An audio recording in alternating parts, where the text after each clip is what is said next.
Hello विद्यार्थियों, आज का हमारा टॉपिक है एथलेटिक्स में फील्ड इवेंट्स में से लॉन्ग जंप का। आज हम जानेंगे कि लॉन्ग जंप क्या होता है और ये कैसे किया जाता है। इसके अंदर जो इसका एरिया होता है, जो ग्राउंड होता है, उसकी मेजरमेंट क्या होती है, इन सभी चीज़ों के बारे में हम जानेंगे। तो आइए जानते हैं लॉन्ग जंप के बारे में।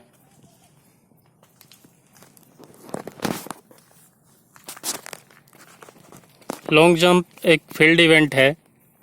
एक ट्रैक के अंदर दो प्रकार से क्रियाएं होती हैं। ट्रैक को दो भागों में बांटा जाता है। एक होता है धावन पथ, जिसके ऊपर खिलाड़ी दौड़ता है। ये जैसे आप देख रहे हैं, ये धावन पथ है।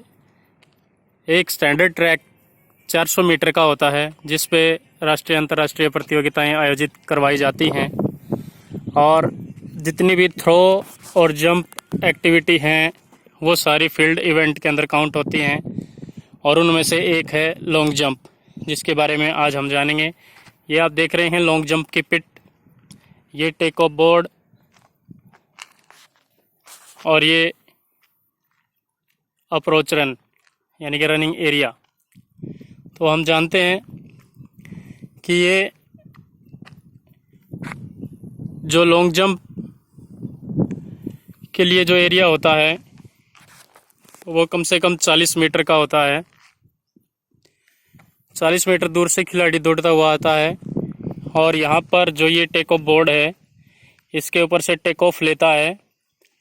और ये जो लैंडिंग पिट है, सैंड पिट जिसको कहते हैं, रेत की बनी हुई होती है ये, इसके अंदर रेत भरा हुआ होता है। तो इसमें कूदता है, इसमें लैंडिंग करता है। तो इसमें स्किल मेन क्या है? एक अप्रोच रन, दूसरा टेक ऑफ और तीसरा फ्लाइट और चौथा लैंडिंग। ये चार सबसे मुख्य चीज़ें हैं लॉन्ग जंप के अंदर। ये जो हमारा दौड़ने का एरिया है, जिससे हम दौड़ कर आते हैं लॉन्ग जंप लगाने के लिए, उसकी जो चौड़ाई होती है वो होती है 1 मीटर 22 सेंटीमीटर। ट्रैक के अंदर सभी लेनों की चौड़ाई इतनी ही होती है और लॉन्ग जंप, ट्रिपल जंप आदि के लिए भी इतनी ही रखी जाती है। इसमें खिलाड़ी 40 मीटर दूर से दौड़ता हुआ आता है और यहाँ पर आके टेक ऑफ लेता है। ये जो आप देख रहे हैं, ये टेक ऑफ बोर्ड नहीं है वास्तव में, ये पूरा बॉक्स ये बना हुआ है। इसके अंदर जब टेक ऑफ बोर्ड लगता है वो 8 इंच चौड़ा होता है। ये 1 फीट का है। इसके अंदर इंडिकेटर भी लगाया जाता है, जिससे हम फाउल नापते हैं। 8 इंच से ज़्यादा अगर खिलाड़ी का पैर बाहर आता है तो वह फाउल के अंदर काउंट किया जाता, वह जंप नहीं माना जाता।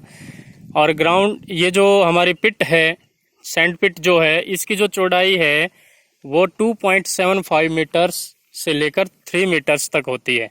यानी कि 2.25 मीटर से 3 मीटर तक इसकी चौड़ाई होनी चाहिए। कम से कम 2.75 और ज़्यादा से ज़्यादा 3 मीटर। और जो इसकी लंबाई होती है वो कम से कम 9 मीटर होती है। ये 9 से 10 मीटर की सैंड पिट होती है। तो ये हमारा लॉन्ग जंप का एरिया था। और लॉन्ग जंप करते हुए मेनली जो जंप करने की 2 स्किल मेन है।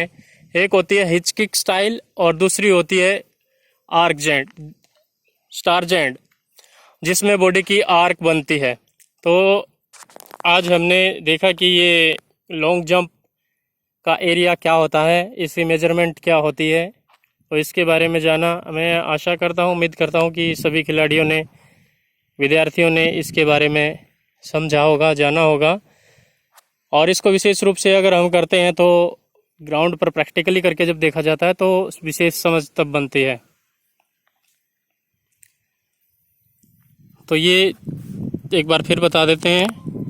40 metre approach run, running area. उसके बाद जो अखाड़ा है हमारा, जो सैंड पिट है, उससे कम से कम 1 मीटर दूर ये टेको बोर्ड लगाया जाता है। और इससे ज़्यादा दूर 2 मीटर 3 मीटर तक भी आजकल लगाया जाता है इंटरनेशनल गेम्स के अंदर। सैंड पिट जो होती है कम से कम 9 मीटर लंबी और 2.75 सेंटीमीटर चौड़ी, या ज़्यादा से ज़्यादा 3 मीटर चौड़ी और लंबी 10 मीटर तक हो सकती है। तो ये, और इसके अंदर कूदने के लिए जो मुख्य एंगल होता है वो होता है 45 डिग्री पे आपको फ्लाइट करना है और उसके बाद लैंडिंग करनी है। तो ये स्किल्स हैं approach run, take off, flight और लैंडिंग। इसके अंदर प्रयोग होने वाले 2 एक्शन हैं, 2 स्टाइल हैं। हिच किक स्टाइल, जिसमें साइकिल की तरह यानी कि हवा में साइकिलिंग करते हैं। दूसरा स्टारजेंट, आर्क बनती है बॉडी के अंदर, पेट वाला भाग बाहर की तरफ जाता है और कमर मुड़ जाती है पीछे की तरफ, जैसे आपकी बॉडी ऊपर और नीचे से आ जाती है।